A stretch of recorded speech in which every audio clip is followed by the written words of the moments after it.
there which I just draw your attention to.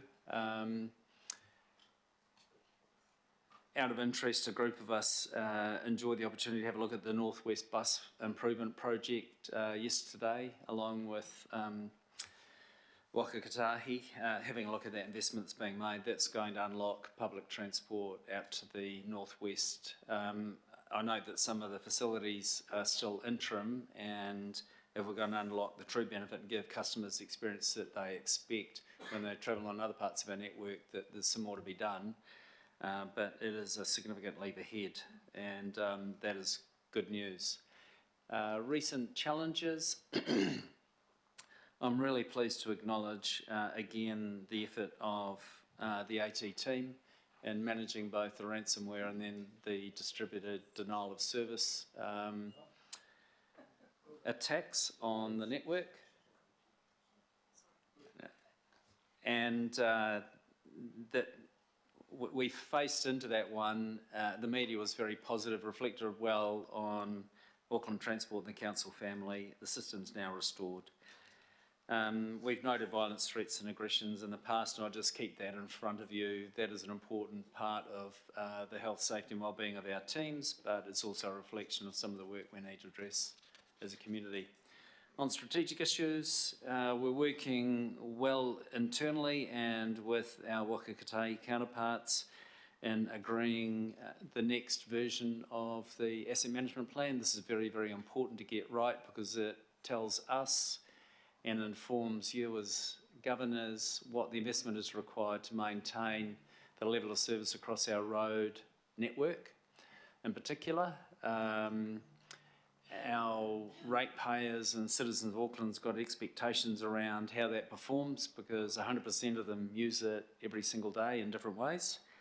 It's very important we get that right. You'll see us bring our feedback on what that is going to require through the LTP process. I'll take the road safety engineering program comment as noted, but there's stronger alignment between how we do that and needing the agreement of the local boards before projects delivered in the first place. And can I acknowledge the conversation we had with councillors and the board the other day and how we address some of those operating cost and capital cost investments that some very challenging choices will need to be made over the next for the next 10 years. Performance metrics, they're there before you. I think that's a good reflection of where we're at.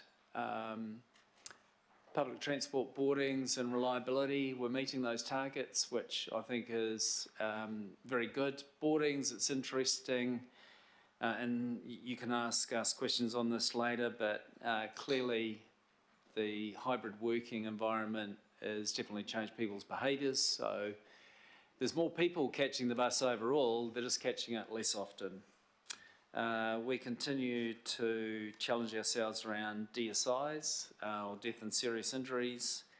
These are not going well for the people of Auckland because they're the ones that experience the death and the injury. Maori procurement we continue to focus on, as is maintaining progress against capital budget. Performance metrics, you can see the patronage there. And boardings.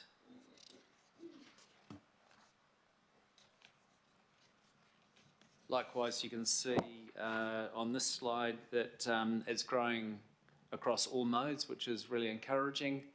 That's both month on month and the rolling 12-month average. You can see the trend lines, all the trend lines are going in the right direction. So I think you should be pleased with the return on investment in that respect.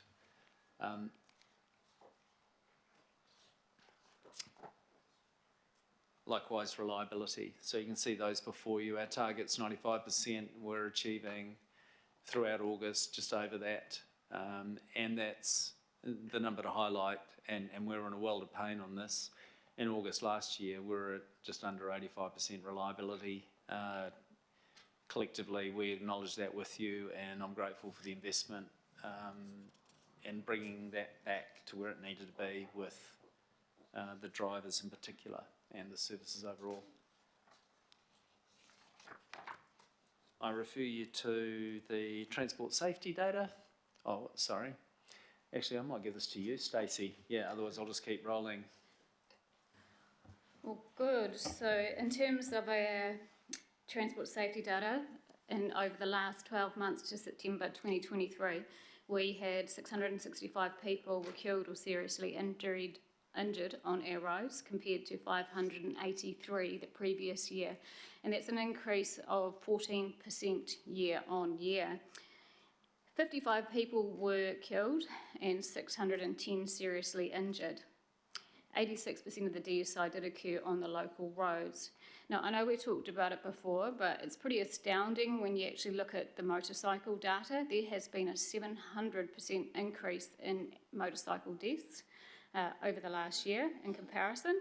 So going from 2 to, I think, 16 in terms of that. So it's quite astounding. That does correlate to what we saw when we looked at new motorcycle registrations. But it is quite shocking. In terms of what we call people outside of the vehicle, vulnerable road users, the percentage in comparison to people in cars versus outside of the cars has relatively stayed the same, but it has shifted in terms of what we're seeing to more motorcycle-related injuries.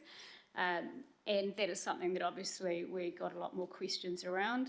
Obviously, in tougher economic times, people do look for more efficient and cost-effective means of travel, and therefore you can see that in terms of that new registration data. So a lot of new motorcyclists potentially entering our network and weaving in and out of traffic or the like. So it is something that needs a broader focus and a targeted strategy in terms of how we work with our other road safety partners in order to be able to address what we're seeing through the data. Go to the next one. In terms of the local board view for the last 12 months to August 2023, the top 6 of the 21 local boards represented 50% of the DSI. The local boards with the largest were Albert Eden, and that had a 105% increase from 21 to 43, Papakura from 19 to 31, and Waitemata from 13 to 21. Where fatalities have occurred, Henderson, Massey, Otara Papatoe had the highest of 200%, so from 2 to 6 and 3 to 9 fatalities respectively. Serious injuries grew the fastest for people cycling, from 30 to 44 in the last 12 months. In terms of obviously sort of addressing, in terms of that, we all know that our road safety budgets have been seriously minimised in the current budgets.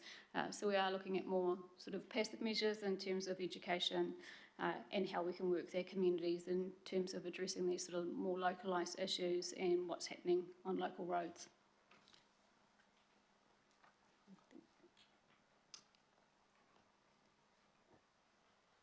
Thank you.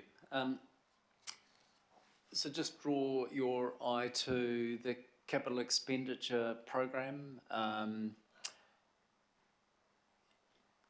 going to take that as read. I don't think we need to dwell on that. If there's any questions, please feel free to ask. But we're building our capital program, the momentum up.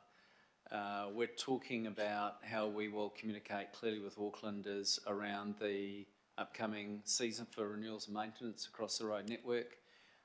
We want them to understand that we'll be out there, that we'll be doing this work, and that we'll be addressing some of the issues that we got overwhelmed with addressing in terms of standard renewals and maintenance with last year's flooding and wet weather.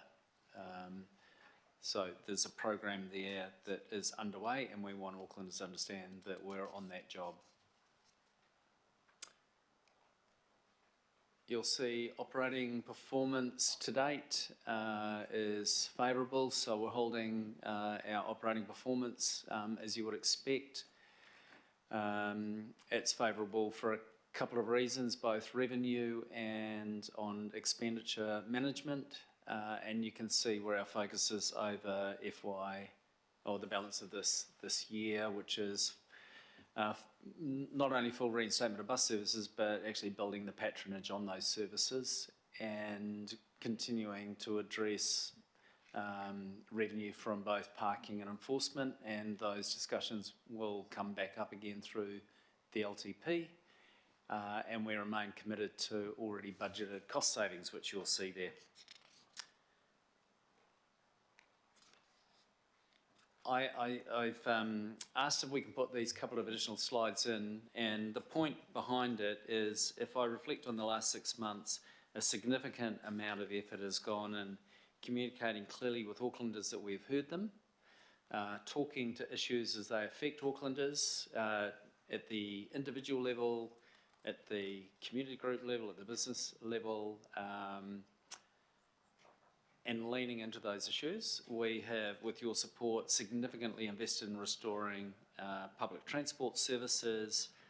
We've really leaned into restoring flood recovery works. And the combination of that, this is the SOI, I thought I was on the next slide. I'm going to go straight to this one, and if we need to, we can come back to that one. The combination of all these efforts has resulted in a turn in how Auckland Transport, part of the Auckland Council family, is perceived in the public domain. And I'm keen that you see this. I want you to understand the impact that you have in the way that you invest through Auckland Transport to deliver services and outcomes. So you can see here, satisfaction over the last quarter has increased 9% to 40%. You can see now that the gap between satisfaction and dissatisfaction is all but closed. That is a very good result if we think about the trend line over the last 12, 15 months. The difference between the dissatisfaction and satisfaction has significantly reduced. You can see that the number of people claiming that AT now listens in response to Aucklanders' needs has improved by 10% to 34%. These statistics are really encouraging for Auckland Transport in the way that we are facing into the expectations of Aucklanders, and I think that we are responding to your expectations of us.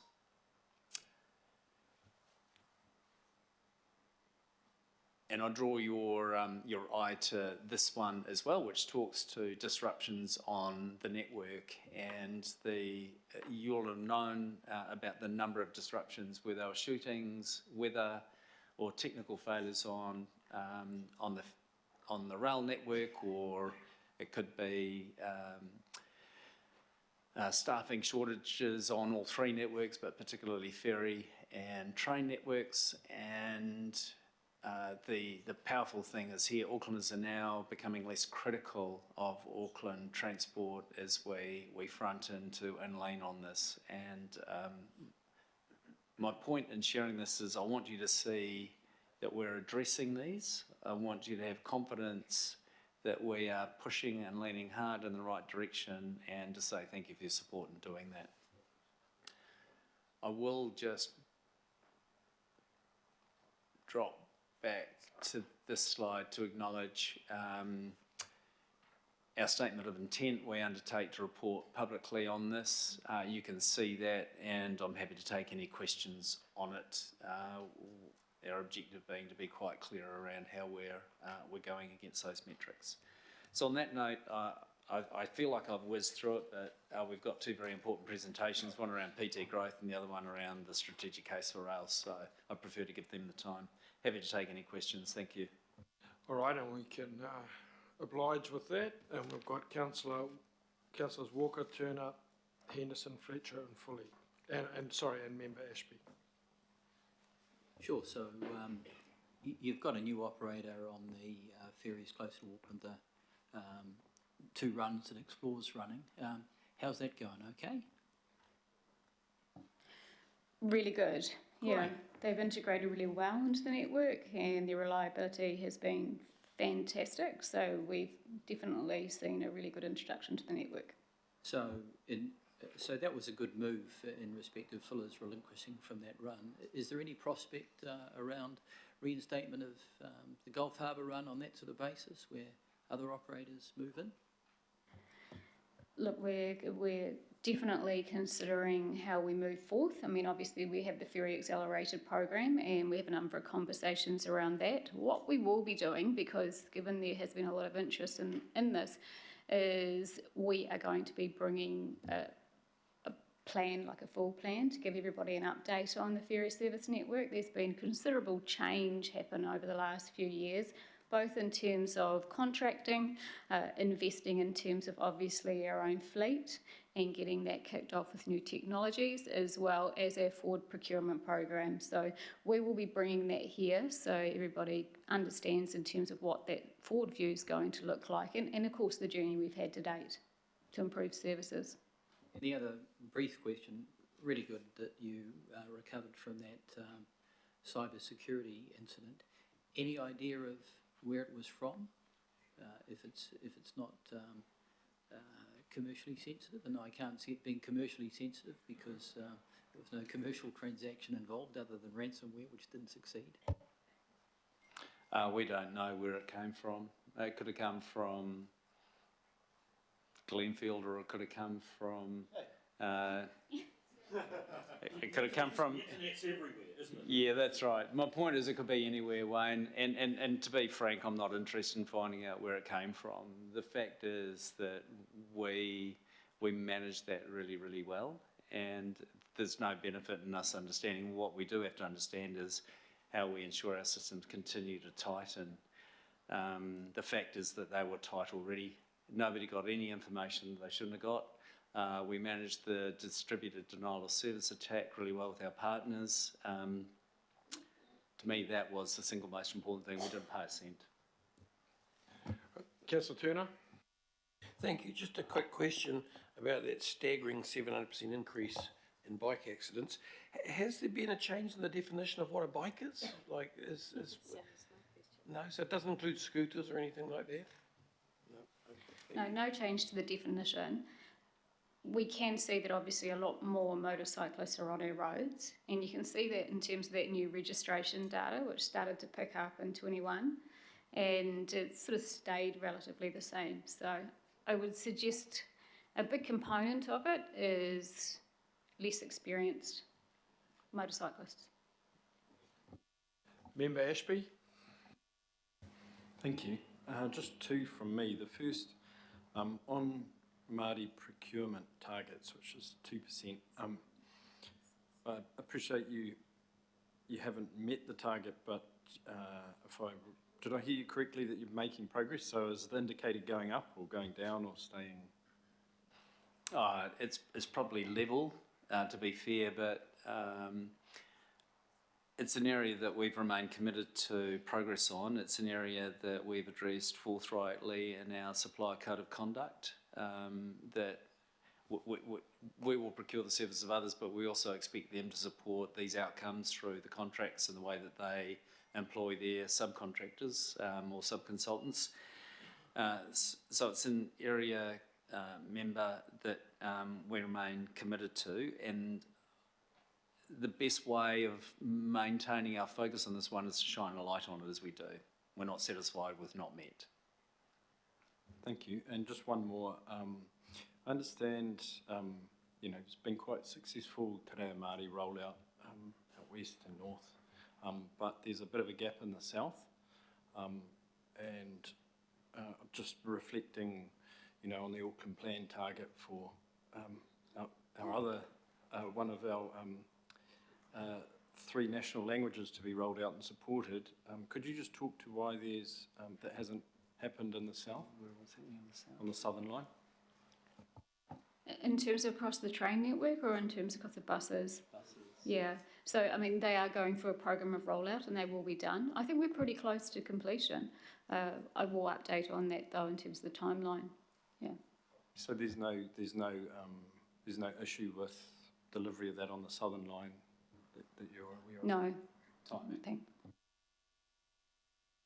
Councillor Henderson? Thank you, Chair. DSI data looks like 14% growth is the headline figure here, unfortunately. Do we feel like we have a plan to turn it around, and are we sort of checking in on that plan to check that it's still fit for purpose and it's going to work? Thank you for your question. In terms of do we have a plan, yes, we do. It is hinged hugely in terms of collaboration with others, and I think that's the really important thing, as well as funding. It's not a one thing's going to make a huge difference. I think in terms of what we have ahead, obviously with reduced funding and also potentially some changes, legislative levers, I think the biggest opportunity we actually have is enforcement. And we do work closely with NZ Police and their road policing teams, and we have seen increased performance on that this year. And one of the biggest opportunities we have is to actually think about where it's a lot like the parking conversation we've had in terms of our fines and penalties.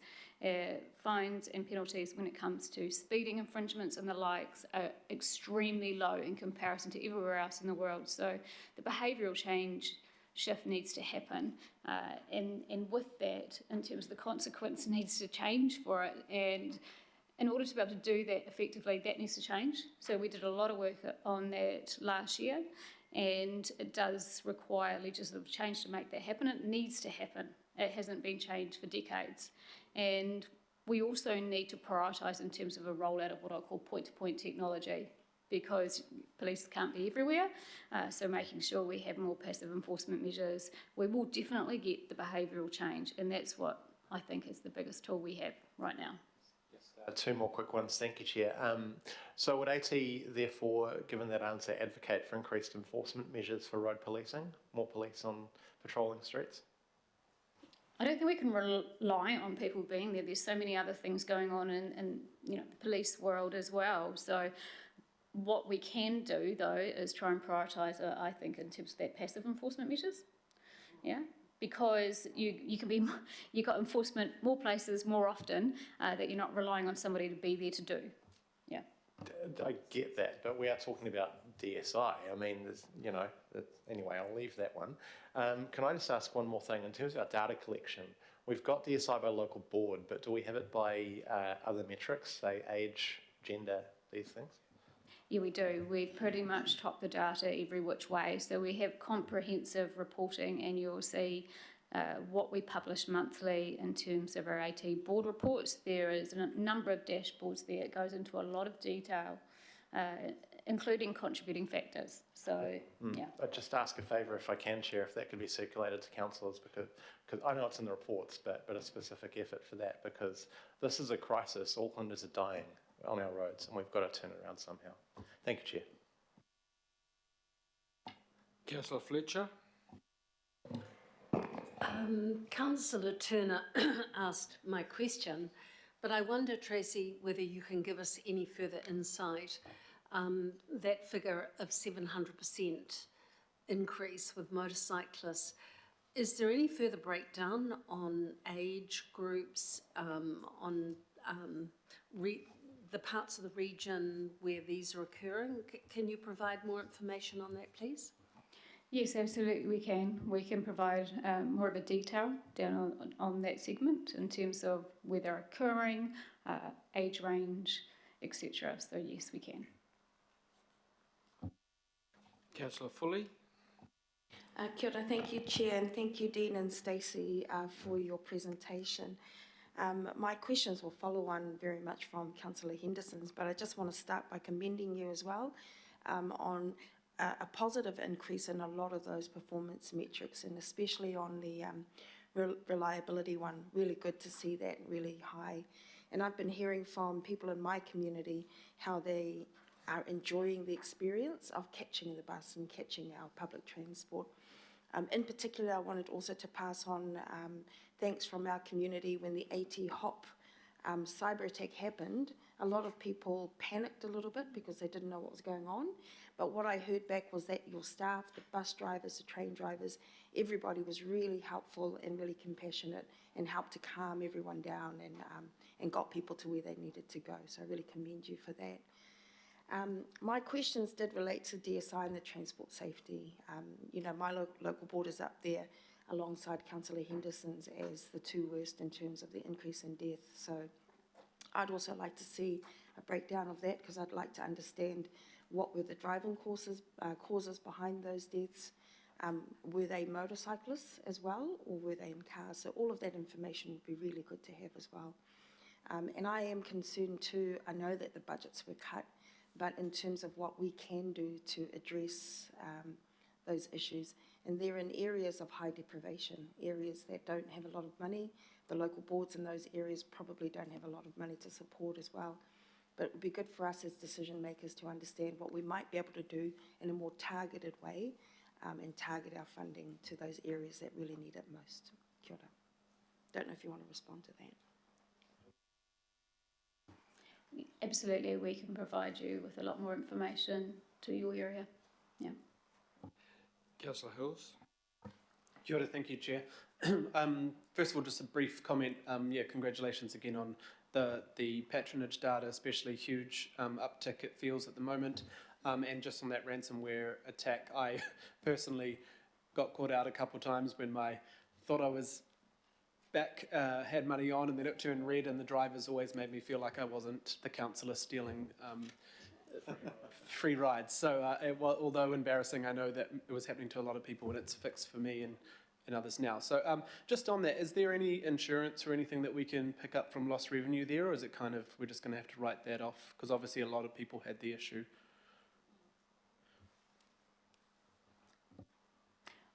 I will start in terms of, I guess, lost revenue. It was actually quite minimal in the scheme of things. And so a lot of the time, people could still tag on and tag off. And in terms of those auto top-ups and how they worked, the majority go through that. So yes, there was some revenue loss in terms of that, but not to the degree that we actually had anticipated. Okay. Yeah. I think the other thing I'd just add is that you can't insure against lost revenue, so we won't be able to recover that.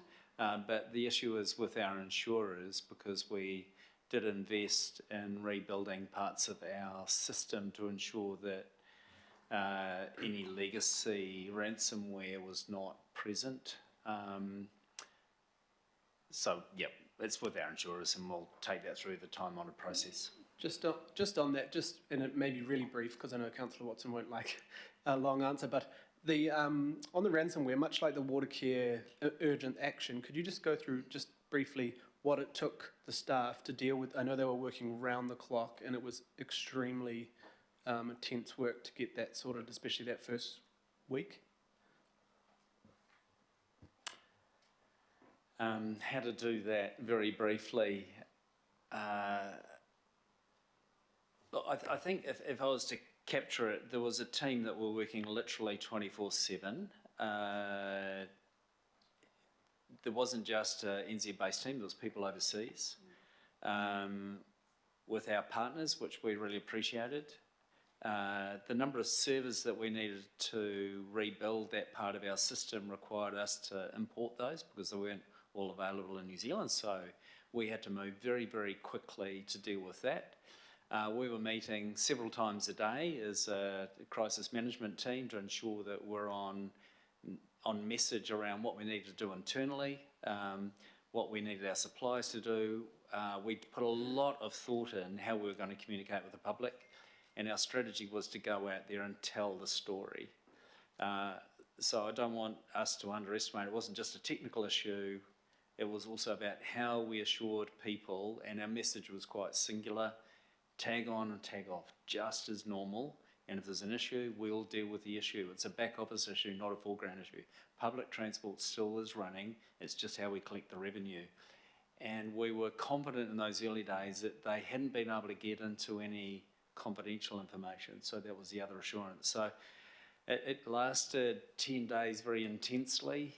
We thought we had it under control. Distributed denial of service came in, and we managed that within probably a couple of days. There was a tail on matters that we needed to deal with. So when you rebuild a system, you also learn about the system that had previously been there. There's a few wrinkles in that. That's why the topping up of hop cards and some of the issues didn't quite work as seamlessly as you would expect. But it was a very intense period over a couple of weeks, and I'm very proud of what the team put together. And it's not just the IT team, it was the comms team, it was our suppliers, it was a public transport team. It was full on, And I think AT deals with those issues very, very well. In the same way, I saw the same DNA, the same approach, the same focus when we had the shooting downtown, when we have the floods. This is something you can be confident as governors. That's my short answer. Thank you, and it was important to highlight two quick questions, one that doesn't need an answer. Could we please have and you've given it before presented, but could we have a bit more granular data, if possible, on the DSI, on the areas we have put in safety improvements versus not? I know it's difficult, but I know there has been a trend of where we've actually put in safer speeds or pedestrian crossings or... What the impact is? Yep, Yeah, we can do that. and that'd be good if we could all have that. And the last question is, Stacey, I know you've told us 1,000 times, but there's still a bit of empty bus conversation going on. Could you just give us a brief reason why sometimes you'll see an empty bus within a system that needs to feed into the busier buses, so buses going back to depots and things? Absolutely, I can. And so I do understand the sentiment about empty buses. Often what people are seeing in terms of that is you got your peak buses. Your peak buses, as an example, might go to the city, or they might go to a transition point. Yeah, they still have to go back to where they started from to start their next route, and so they run there in service. So what people are likely seeing is on the out that they're seeing empty buses. There might be one or two buses there, but you've got to pay for that bus to get back there. That bus needs to get back there. It's best to run that bus in service. So an example, I guess, in terms of that, when I sort of looked at some of that data the other day, I was really pleased to see that actually out of 180 something odd routes that we do run, 50 of them are moving more than what they did in 2019.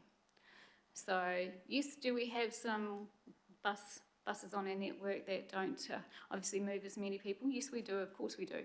And there's many reasons why for that in terms of it. But if you think your buses are running empty, then ask us. We'll give you good data in terms of what that patronage looks like and break it down by time of day to help explain that. But that is often the case, is they'll be A, out of service, or B, they will be going on the out, whatever that out is, at the points of the day. Thanks. Councillor Williamson? Yeah, two things. If you're in business and you're looking at your sales figures or any other graph like that, the most valuable thing you can do is have a comparison with the whole market. Are you losing relative to the rest of the market? And I would have thought in your graphs it would be worthwhile showing us motorbike fatality graphs for New Zealand, and on a comparator that's meaningful. Can't be on per capita because that doesn't mean much, but on a vehicle kilometres travelled for motorcycle basis, you can then say, because if we've gone from, what was your number, 2 to 16 or something, that's 2 data points, which is terribly bad to compare it and give it 700%. But what's happening across New Zealand? Is the motorcycle fatality rate growing at that level, or is there something unusual about Auckland? And if we're doing something wrong, that would show up, as opposed to it's a generalised trend across the nation. So I think we should do it. And finally, can I make, I think, my 5th now plea? I've asked, could I please get some revenue passenger kilometres and available seat kilometres for the bus routes, so I can actually put to bed some of the myths about why some of the buses are empty. I still haven't been able to get it. Can I please just, I guess, clarify in terms of what would be helpful, because we have literally tons of data in different dashboards. What will be useful to understand that? Because I can break it down. I actually looked at your 712 the other day and moved 24,000 last month, and that's in comparison to, I think it was something like 37,000 August 2019. Of course, it's a connected to Panmure Station. Panmure Station, of course, we don't have any trains running on that part of the Eastern Line, so it makes sense that it's down on numbers. But in terms of like a cost ratio for that service, it was really sharp it was like cost per passenger was circa $2.23 or something. So it's quite an efficient service. So any route you want to know particularly, I can give you really good data on to help understand it. And in terms of top 100, bottom 100, etc., chop it any way you want from commerciality perspective as well. I think, cross purposes here, I had asked and I had been given assurance, I think, twice at one of these meetings and then one with the board meeting, that if you just gave me the data, the raw data for the whole lot, I've got a good analytics system that will go in and grab routes, will go and grab days, time of day of week stuff, and draw whatever I need out of it. It's way too much stuff that most people would be interested in. There's few people that are as weird as I am in terms of data analytics, but it's just something that interests me.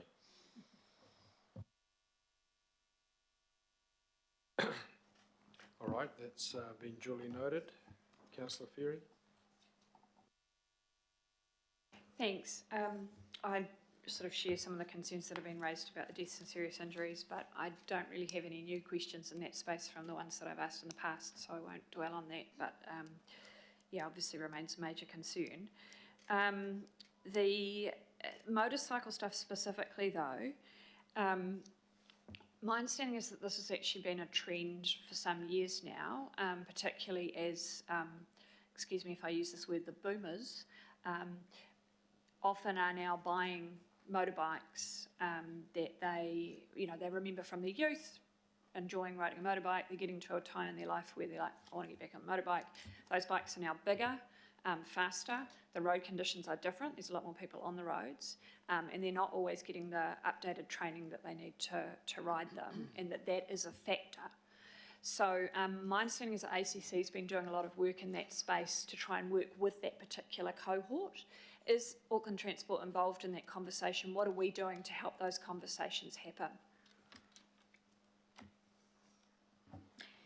Yeah, absolutely we are, thank you. And so we have done work with ACC, and our teams continue to do work with AC and Waka Kotahi in terms of their Ride to Survive program, in terms of that. And I know they've had a number of, workshops and drop-in centres, and it's trying to get the target market to be there as well. I think that's the important thing.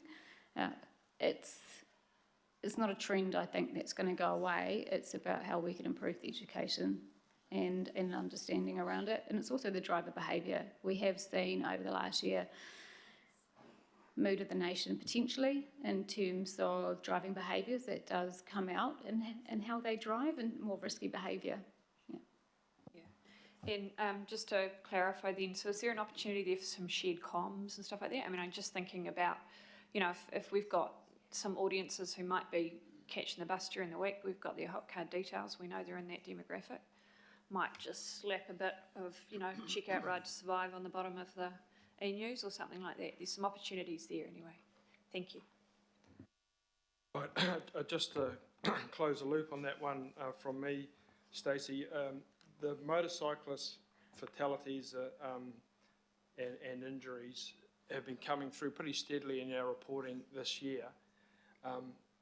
700% increase, and I really appreciate the data you've got and the explanation you've got, but it's clear to me there's quite a lot of speculation in as to what's going on here. As far as motorcyclists go, they have been disproportionately represented in fatalities and since day dot. You only have to go back to the 70s and that, when there was a lot more people proportionately travelling by motorcycles. There was the view at that time that it was young guys buying big motorcycles, inexperienced, jumping on them, getting on their bikes and crashing fairly early on in their motorcycling careers. I'm pretty sure it's a lot more complex situation now that go to some of the things that you mentioned in terms of more vehicles on the road, perhaps more impaired drivers, that has made it more different. If you look at some of the fatalities, sometimes it's very experienced motorcyclists who have just been taken out and have had no chance to survive. So if there's anything that can give us a bit more of a sense of what's happening in Auckland in terms of the age, the locations where these things are happening, plus any details that go to the specifics of the accidents, I think that would be really useful for the committee, because that's a real crisis. And in terms of communications, if we've got the information, then I think it's going to be helpful to get it out there, because the last thing we want is people buying motorcycles and going out into what's a dangerous situation. It is a dangerous environment. You ride a bike, you know that, and often you don't have a choice in what the other motorist does, and you're a goner. So it would be really nice if we could find who's at even the error, where the fault and the fatalities occurred.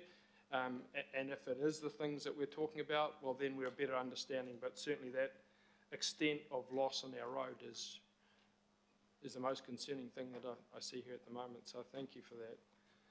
And we can maybe get some feedback. Mr Chairman, can I just correct you on something? If you go to the NZTA website, motorcycle fatalities, serious injuries and that were collapsing and going down, right up until 2001. The graphs will show you, and then they all turned around in 2001 for every one of the categories and are growing again. So something back in 2001 changed. Cell phones. Could be cell phones, I don't know. Mr Mayor? Well, when I was the chairman of the LTSA, we used to think about this a lot. And we had a graph of deaths versus age, and it went up like that. And not many people, when they're really babies, die, but between sort of 15 and 28, you get this peak, and it runs down, it runs out really flat, okay? Then we had a graph of motorcyclists, and it goes up like that, and it goes down around there, and then it goes up like that and down again. And there's all the guys 45 to 55 who thought they'd get back into riding a motorbike, and the one that they grew up on was a 350, which is what I did, and then they go and buy a 1200 Harley Davidson, they fall off and die. And it's those guys, mate, and it's statistical, and it's on the graph that the LTSA used to keep. And you look around, you find guys at 45 to 55, the power's gone up, and the reaction time's gone down, and there they go, bang. Yeah, oh well. Okay, so I'll move that we receive the Auckland Transport update. Do I have a seconder? Councillor Walker. Anyone want to speak to it? No? Okay, all those in favour? Against? Carried. Thank you, Stacey and Dean. We now have a couple of reasonably substantive items coming up here. The first one is the public transport growth program, and you'll see that it's most fundamental. The purpose of this report is to show how we're going to recover the PT. Three main objectives: win back customers who have not returned, acquire new customers who don't yet use public transport, and make it easier for people to use public transport. So I'll hand over to Dean and Stacey to introduce the team and to run through the presentation. Thank you, Chair. And look, I'm joined here with Richard Harrison, and some of you will know Richard. Richard is the one that sends the emails out weekly. He's a manager, Metro Optimisation. I had David Stevenson to my right, and David is our PT Growth Tribe lead. I'm going to frame it up, and then I'm going to go straight to questions, because I know there will be questions. And so this program sort of goes back, and the Mayor announced the establishment of a PT turnaround plan back in the 23rd of May. At that time, there was also an enlistment of a consultancy to support the Mayor's office to help facilitate this work between ourselves to make sure that we worked collaboratively together. So in terms of that, we have been working with Pollock Consulting, and what you have before you today is the draft plan. So there are three outcomes we're looking for. They're win back customers, acquire new customers who don't yet use public transport, make it easier for people to use public transport more often in their daily lives, and do this by boosting and valuing the workforce, providing faster, more reliable travel, help our customers navigate disruptions and build network resilience, modernising our fares and supporting the customer journey, marketing great public transport journeys, and we'll also be putting a sort of monitoring framework around this. Now, it's important to note that this is a 2-year program, and so it's a 2-year program of what I'll call more tactical operational measures. None of these things that you see within this plan rely on huge infrastructure investment or in order to be able to generate more passengers on our system. Last Monday, we facilitated 2 drop-in sessions where we gave the opportunity for councillors to talk to us about the plan and ask any questions in terms of refinements. Our steps from here are to take it to our board at the end of this month for approval. Currently, the document itself is with our design team, so we will be making this into a published document that we can share with our communities and that we can share together. And we will be reporting back on it periodically. Now, one thing you will note is that there are a number of things that are currently unfunded, but having this plan allows us to be able to make informed decisions in terms of prioritisation about where we put things. And so going into the next financial year, we will be going through that process with our board. But it is succinct. These are things that we can do, and things that we want to be able to do as well, and make it visible for everybody to get on board with us to do so. So I will hand over to questions, Chair. Thank you. Okay, thanks, Stacey. And you'll see, councillors, that in attachment A, there's a lot more detail as to the public transport growth program. There's a whole series of descriptors of what's being considered here and in what order, and of course, as Stacey said, people were given the chance to go online and talk with Stacey about this proposal. So open up for questions.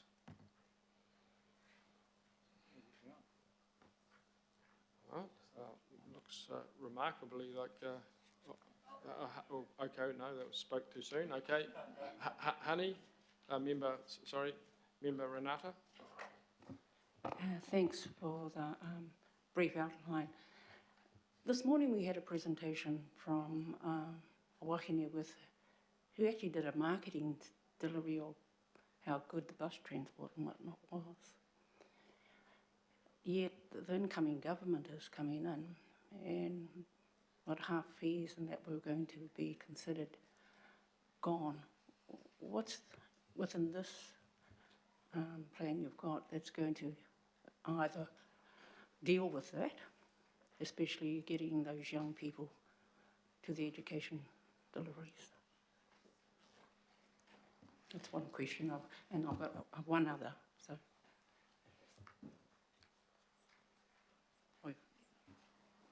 Thank you, Member. And in terms of that, we do still have a standard concession system, so that does allow a substantial, obviously, discount from the adult fare for youth travellers.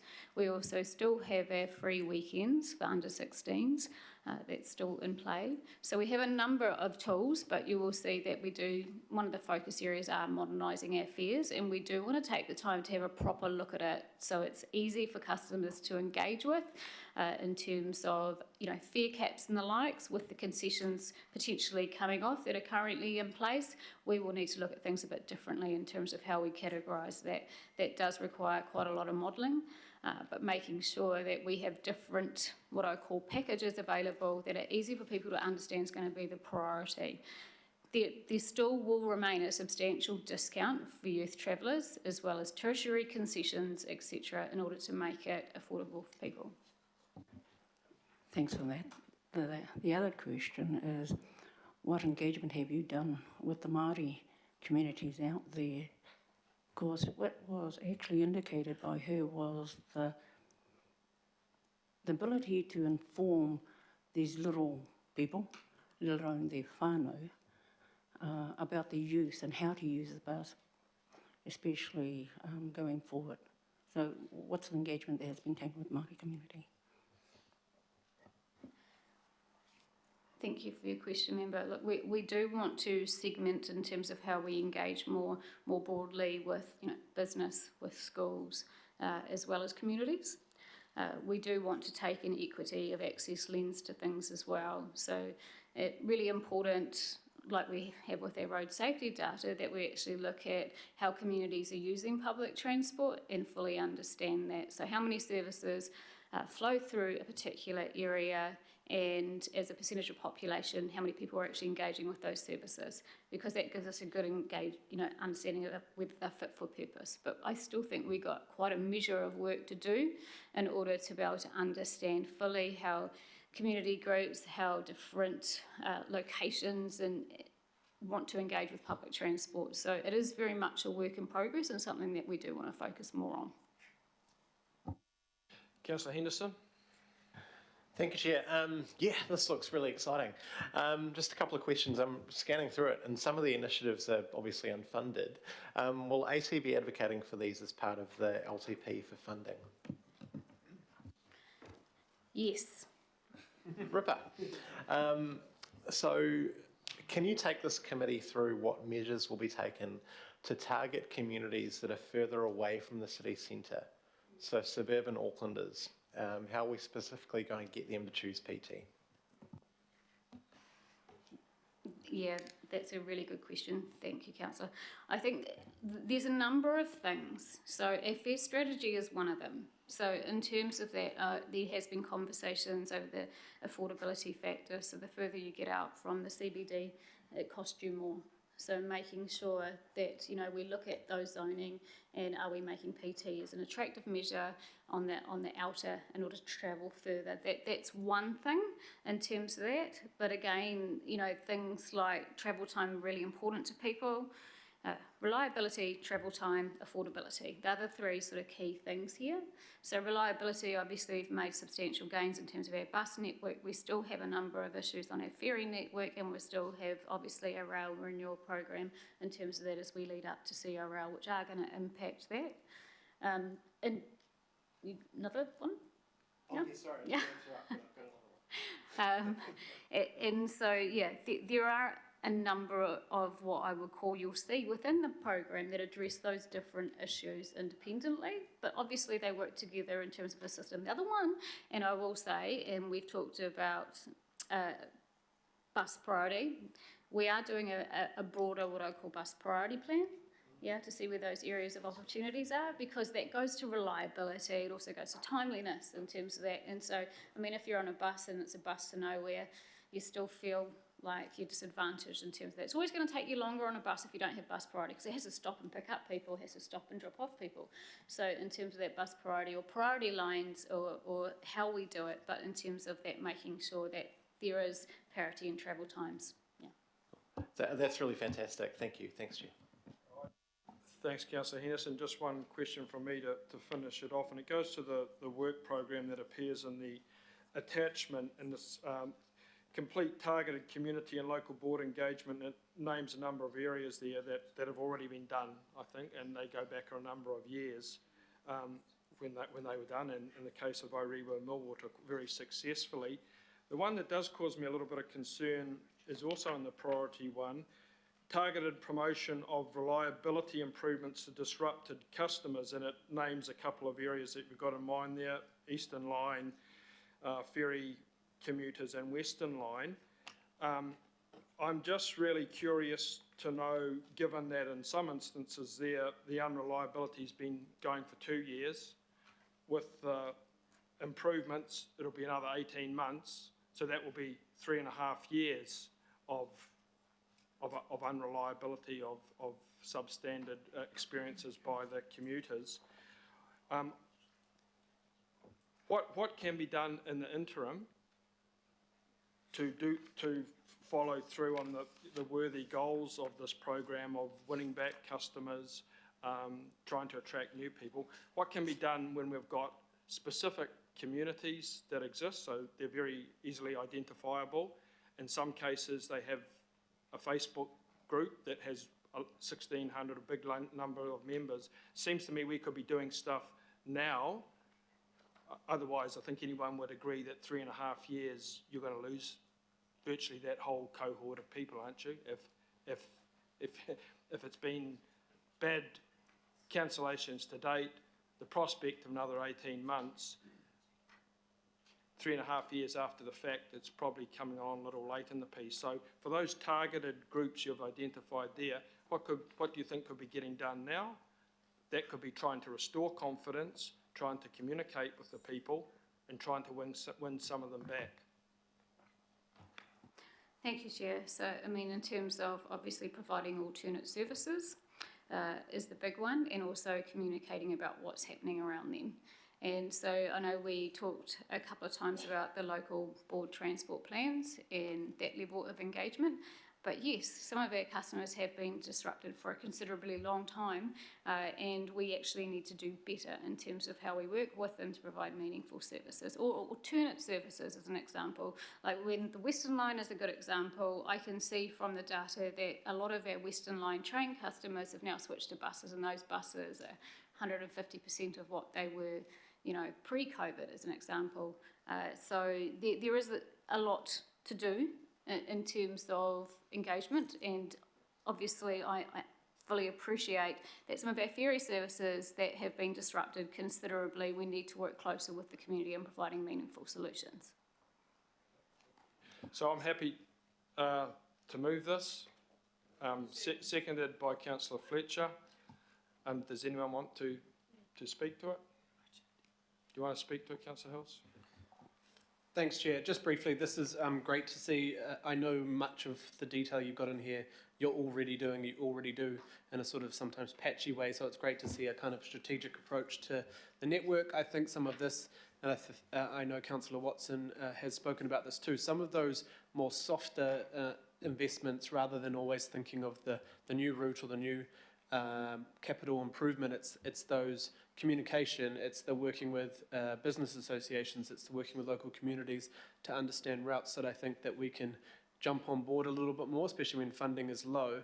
I think of the empty bus conversation, and I know things like the 928, which is a North Shore hospital service, is one of our lowest on the shore, but it's extremely important. But I think often people don't realise that, and I've explained to people, to get there is to get to the bottom of Oniwa Road and walk like 20 metres. A lot of people don't understand that still, so if you're able to kind of promote some of those connections in a real easy way. Yes, it's easy on the hop, but not everyone knows, on the app, but not everyone knows those connections. So how do we start promoting some of the services in a connected way, $2.20 to the hospital or whatever, I don't know, but there's got to be some more innovative point-to-point approaches. Sometimes we put on new services or increase frequency, but never tell anyone we did that. And sometimes it would just help to do those things. So I think this is really good. I do feel, that we are being less ambitious than we could, probably because of funding. But if we think of, 2010, we had 57 million trips a year, and then we managed 10 years later to have 104 million trips a year. We know we can, get there. We can do it because you all and your teams have succeeded in doing that fairly recently. So I know there's a lot of space to move without just infrastructure investment or just OPEX investment in the really expensive things. So there's a lot to build on, but I'm really, really pleased to see this kind of real focus on the growth of the program, because that will reduce our climate emissions, it will reduce DSI because more people are getting around in a different way, and it will improve the connectivity of our city. So I just want to applaud you for doing your best with what you've got right now under these conditions. So thank you, and thank you, Chair. Okay, it's been moved and seconded. All those in favour? Aye. Against? Okay, carried. Thank you for that. Come through to our last item of the day. I think we are, Lada, yes, that's okay. And this is a 30-year investment program for Auckland's rail network. I see Jenny coming to the table here. So basically, this is the development of a 30-year investment program for rail in Auckland, developed through the Auckland Rail Program business case, and there's some fairly substantial works included in this, and a fittingly proportionate budget attached to it, it would seem. So, hi Dave, nice to see you here again. So I'll hand over to Jenny for the introductions, and we'll get on with this reasonably substantive paper. Thank you, Chair. Tēnā koutou katoa, and thanks for the opportunity to talk to you today about long-term planning and thinking for the heavy rail network. So you know Dave Gordon from Kiwi Rail, and he has Gwyneth McLeod with him as well. And we have Matt Rednall from AT to talk to us too. I'll just do some framing, and then we have a presentation. We can canter through it, or in the interest of time, we can just go straight to questions. But over to your thoughts? I think we'll go through the presentation for this one. Okay, so this basically is a conversation about the long-term planning for optimising the existing heavy rail network across Tamaki Makaurau over the next 30 years. It's been a collaborative piece of work that's been done between Kiwi Rail with Council and AT for the last 18 months, pretty long time. And it's really thinking about how do we invest in the heavy rail network to optimise both freight and passenger transport, passenger movements over a 30-year period. So it sets out a lot of different stages and different phasing of investments we can make over 30 years to achieve some goals, which the team will take you through. We're not asking for a decision today. This is really an opportunity for you to inquire of the team and ask any questions that you'd like to cover.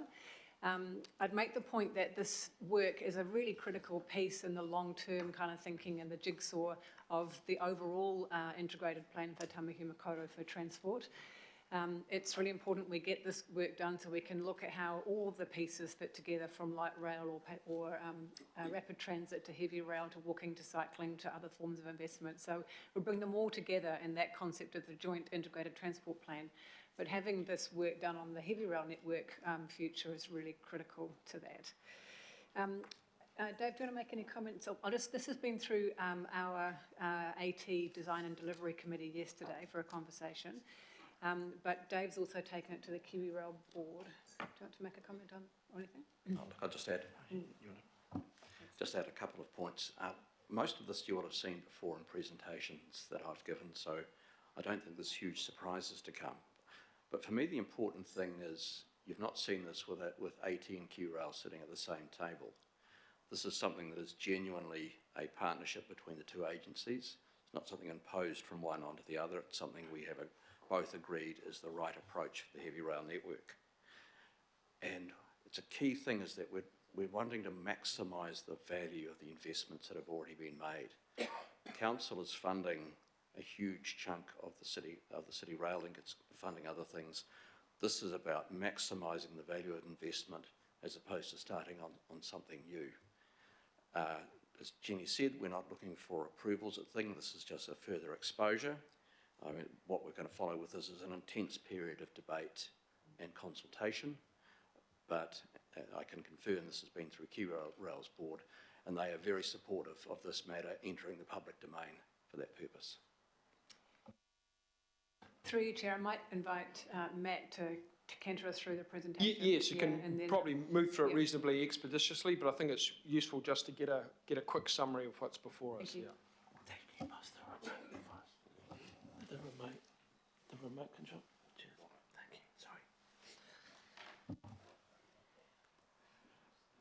Sorry. Good afternoon, everyone. So I really set the context of what we're looking at for the 30-year investment plan. So it's not only looking at Auckland, but also at the nation. And it's looking about how we can provide choices and sustainable transport for passengers, but also how we can start looking at how we can improve the networks for businesses and really about decarbonising the freight network. And we really look at the rail network as part of that key supply chain, connecting the ports and the customers across particularly the North Island, but also down into the south. When we're looking at the Auckland context, we're really looking at the Auckland plan, the intensification of the land within the urban area, but also in the greenfield area, and the expansion of the rail stations that you've currently seen around Drury are an example of that. The rail network sits within the rapid transit network, similar to the North Busway, and looks at those extensions that we're looking at with the Eastern Busway. But the heavy rail network delivers on freight movement as well as passenger, so it is a different there. And in terms of looking at that national and regional context, it's about how we can start separating the freight and the passenger movements to create a safer, more efficient network within Auckland, but also how we use that network to connect into those ports. So it's a key economic developer and enabler for Auckland and the country. When we talk about the 30-year investment programme, it's on top of the comments that Dave Gordon made around we're already investing in the network at the moment. And so this is about looking beyond that investment. So once CRL is open, we've got the network running, the rebuild is finalised, and we're getting that patronage growth up and more freight on the network. we can really see some constraints happening by the early 30s. So that red line shows when our current network is running at the capacity. The new trains that are going to be on, we're reaching about 40,000 passengers there, 42 million, passengers there, and our freight growth is growing considerably through there. So in terms of looking at that future and what we need to do in phases over the next 30 years, it's really about looking at outcomes for our three users. And we did have the Waikato region here earlier talking about that interregional movement, and that's an important factor of what we're looking at. But it's also about providing better access for maintenance so we can maintain the better network better and quicker and get more efficiency out of it. It's about how we can deliver on that get up and go timetable so that there's frequencies every 7.5 minutes for passengers, and also actually being able to optimize the freight movements, getting longer trains and more trains moving to those ports and those key transit hubs for freight. So when we look at that evolution of the rail network from today without CRL, we can see that with CRL we get the inner city connector and an inner city loop providing a connected network. And when we look out to 2051 to the preferred programme, we can see we get an outer connection as well, a city connector. So we really start getting a network and we get more track and more capacity, particularly to those port areas to deliver on freight. Plus more tracks to deliver on those growth areas. We have got a size of Napier city centre coming into the south. So how we actually focus on rail movement through there is going to be important. So that delivers on 6 key infrastructure investments that KiwiRail have brought to the table before, and shows how we can break these 6 investment areas into phases to deliver that over the 30 years. So it's about getting better maintenance and renewal, better equipment so we can deliver it faster. It's about how we can remove the safety and the inefficiencies of road and rail level crossings. How we can improve the signalling and powering to make sure that we are decarbonising the network completely, and how we can provide more passenger fleet services and more places to store them across the network to get that sort of turn up and go frequencies. And as part of that, to improve the customer experience, it's about how we can improve those station upgrades. An important part of that, though, comes with increasing the track. And through there, we show those yellow areas where we show that new crosstown connection to form that outer loop, and also the forward tracking of the Southern Line to provide for those increase in freight services, express services from the south as well into the city, and to deliver on those new target growth areas. All this, though, requires a programme of works that have a lot of interdependencies, and when we look at this at the programme, it is really a complex programme that is larger than some of the mega projects that are coming to the table at the moment. It is a phased approach to build on growth and also to build on getting the most out of the network that we want. And also we have significant freight supply changes with potential rail traffic between the ports, will have an impact on the timing and the urgency of the investment. So in terms of the affordability of that investment, the current 30-year plan is unfunded. We are working through those funding processes, and it is something that is phased. And in the first decade, what's going to be important is particularly the planning to make sure that we've got the footprints and the designations in place so that we can deliver within the second and third decade. And KiwiRail and AT, we are advocating with the Crown to identify how funding can be unlocked to deliver the joint programme, both for CapEx and for OpEx. So I'll leave it there and pass over for any questions. All right, open up the floor now. We have Councillor Walker and Member Ashby leading us off. Councillor Walker. Sure, could you just go back to that slide that showed the rail? Yeah, that'll do. No? That one there, okay. So we've had a change in government. Looks like light rail is going to be scrapped, but that doesn't mean to say that we haven't negated the need for mobility. Are you reconsidering the prospect of heavy rail to the airport so that you're completing the overall heavy rail network, part of which would be the Avondale to Onehunga line, and obviously that would feed into the heavy rail to the airport, which is already very close from the vicinity of Puhinui and equally Mangere. And you could have a secondary loop, which could also enhance resilience and freight movement and passenger movement. The plan didn't look at heavy rail to the airport. In part, that was because of light rail, but not entirely. Today, I came in from Wellington, caught the bus to Puhinui and caught the train in to the office in Ellerslie, and it's a good service. I think the investment to put heavy rail to the airport, which would only really have a passenger benefit, doesn't, to my mind, stack up relative to putting the money elsewhere. And I think perhaps potentially a dedicated busway or something, airport to Puhinui, will probably be a better use of capital than the airport as a rail link as a whole. I also note that if you've got a train going to the airport from the North Island main trunk, it's going to occupy a train path, so it's going to chew up some capacity. That capacity is then not available to any train that is travelling either side of Puhinui. So if it's going from the CBD, no one on that train can go to Manukau, no one can go there. And if it's coming from the south, no one can go to the CBD. So it chews capacity. I don't think it's something that we would certainly see as being seriously contemplated in a 30-year period. Even so, it'd probably still be a damn sight cheaper than 30 billion on light rail or whatever. Anyway, let's not go there. The other question I've got just goes to the level crossing issue.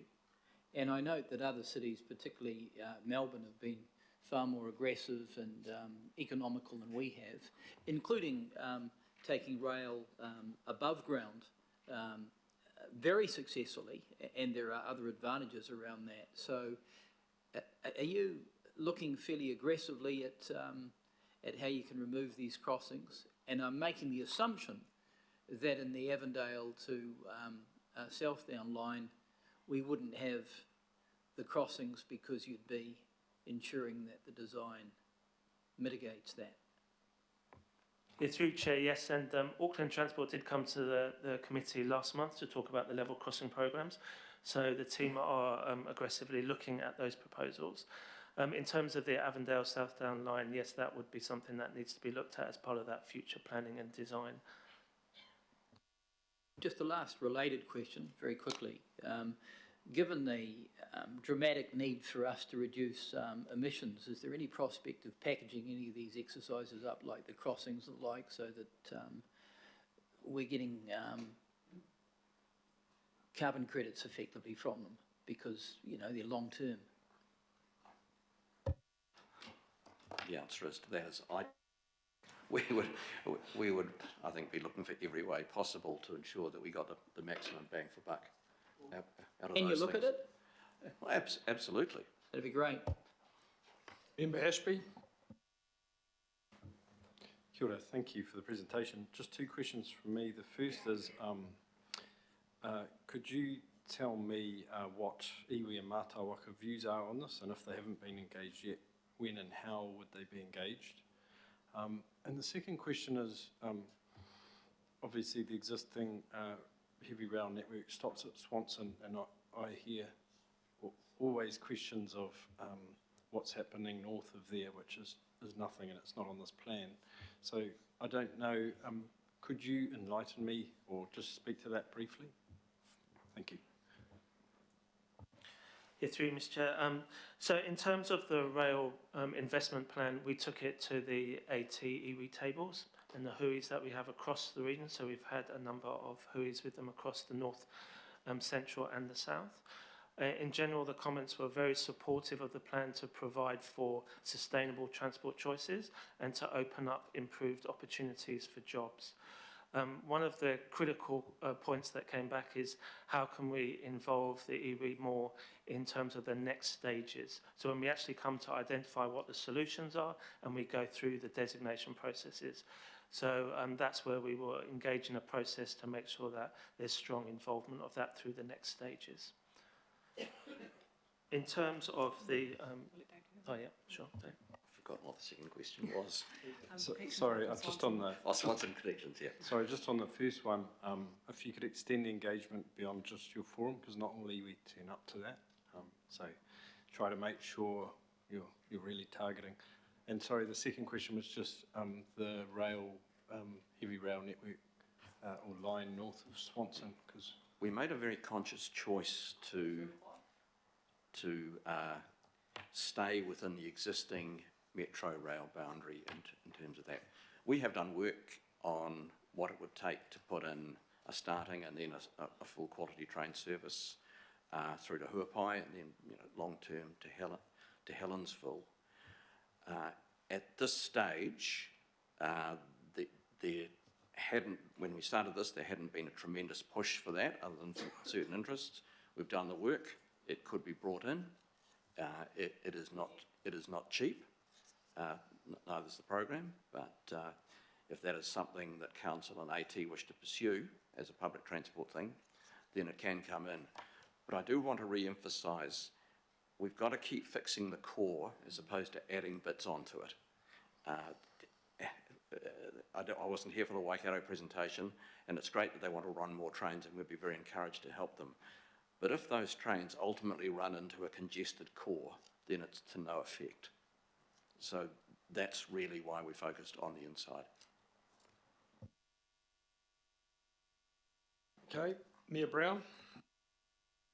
Thanks for the presentation, Dave. And if you can go back a couple there go back to. Oh, shit, wrong way. There's a map right at the start there that shows the Auckland rail network in its current context. And then back a couple more. First one, just about. There we are. The bit on the right there is kind of how the freight should go eventually, but there's a couple of bits missing.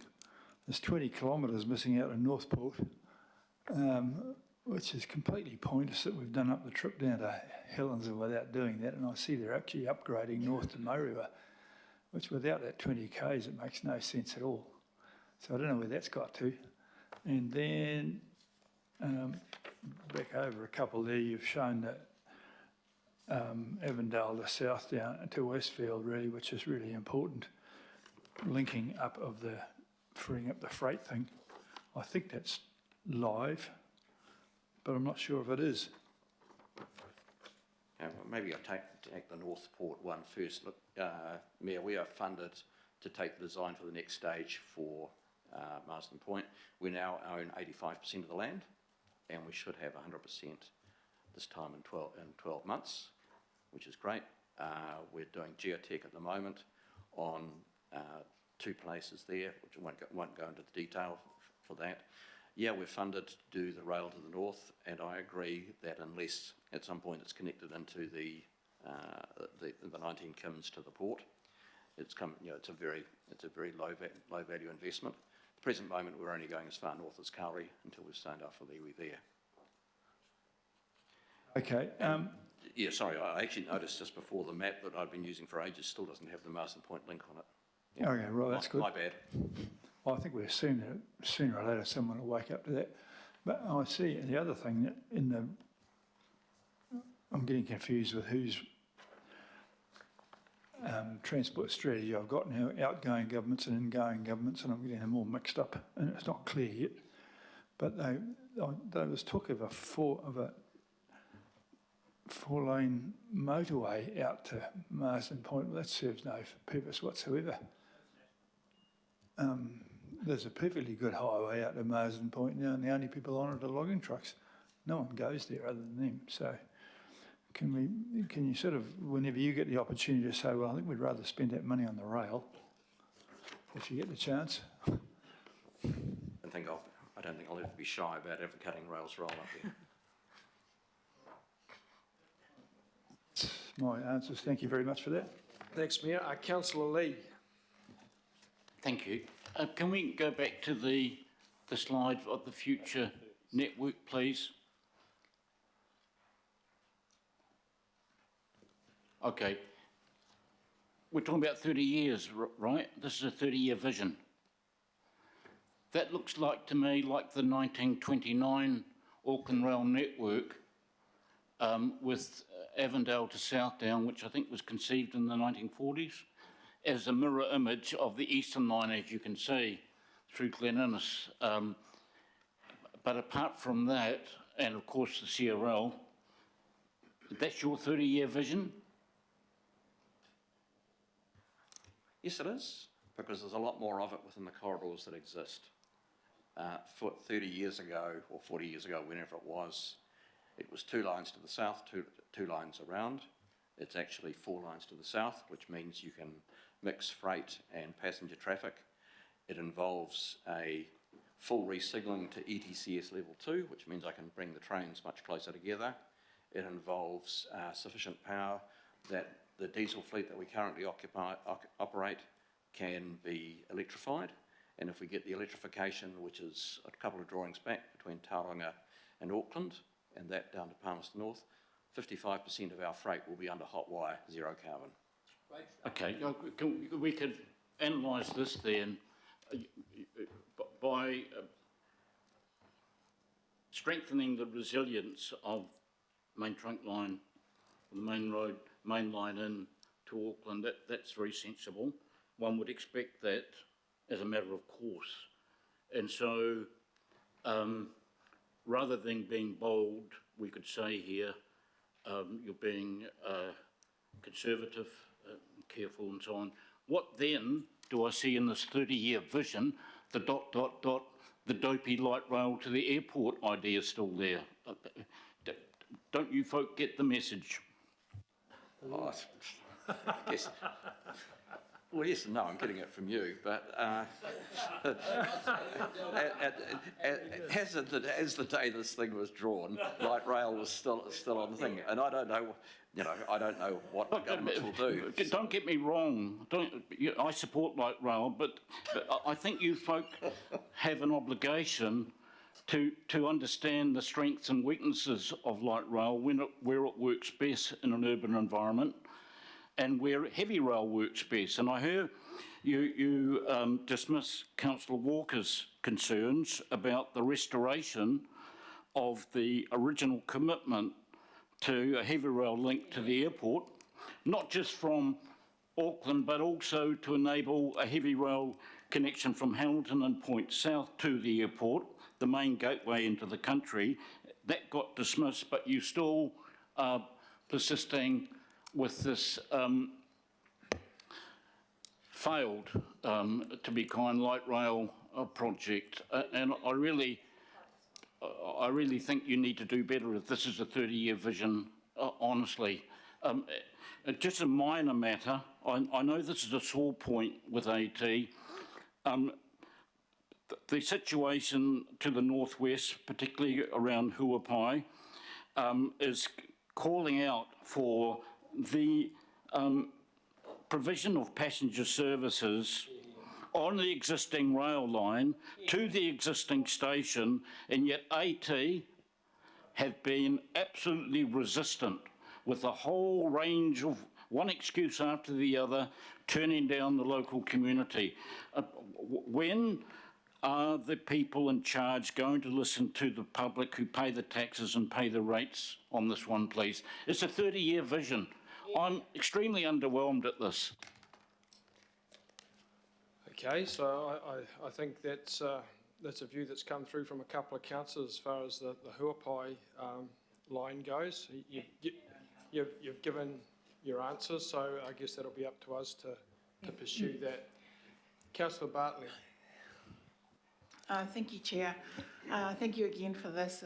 I'm raising the same thing that I raised when you've presented to us previously regarding the Avondale to Southdown line and how it goes through Onehunga, affecting Onehunga High School, affecting 36 homes across 8 streets, affecting the primary school, the community house, St. Peter's Church, Scotland House on Onehunga Mall, and an old railway museum on Alfred Street, and the People's Garden.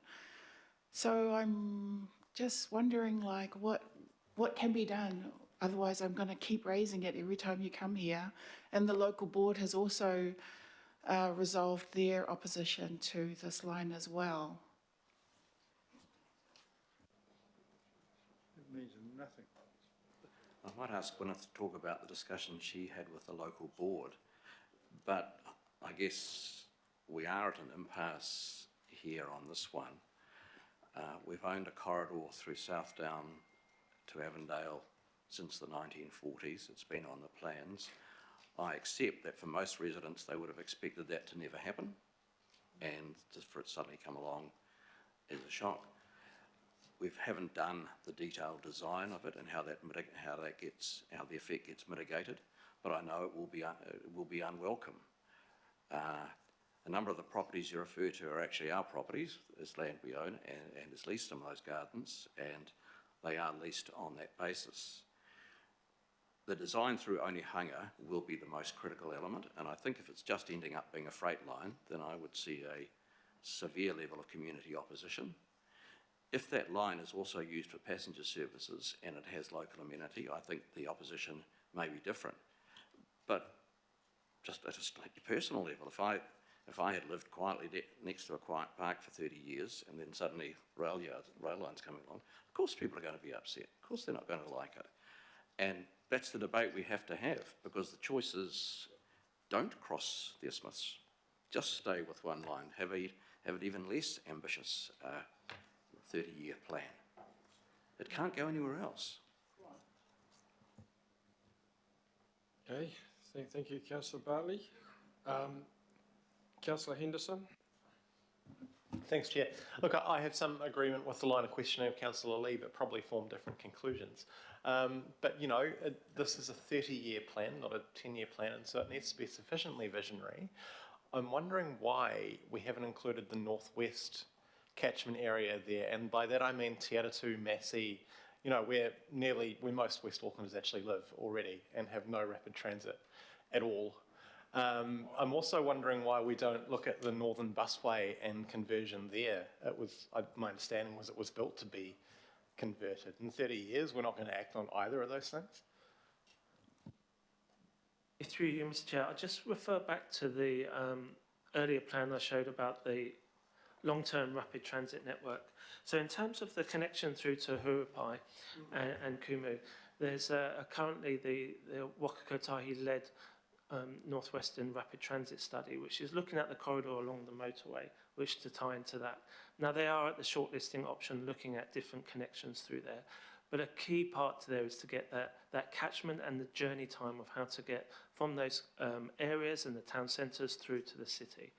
And so that corridor is shown to provide actually greater benefits in terms of journey times and potential passengers than the extension of a service which would be limited due to the journey times from Swanson through to Kumu.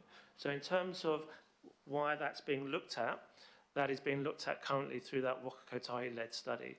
And the same issue also arises in the north there, where the additional Waitemata Harbour crossing is looking at what form of rapid transit should there be to the north to accompany the current Northern Busway. And certainly the demands we've shown in the future show there's a need for something else to accommodate the growth there on top of the Northwestern Busway. So I think a key point of that is we can't have necessarily one mode that serves the whole region. To get the best capacity for the population, we need to link different modes to actually get that best ability. Dave, is there anything that you want to add to that? Well, I was just going to make a general observation. Heavy rail does certain things very well, but it has to be seen as part of an overall transport system up there. And it delivers things along a spine, and it's incredibly efficient at moving people. But you have to look at this through an integrated transport lens, and the long-term rapid transit network will have busways. It may or may not have light rail. This is the role we think heavy rail can sensibly play. And it's a $22 billion investment over 30 years. That is a big sum of money. We start extending heavy rail to other areas, we'll get it up to 50 without trying too hard. I think it's a credible view of what a heavy rail system can do for Auckland in conjunction with the other rapid transit investments that are on the table.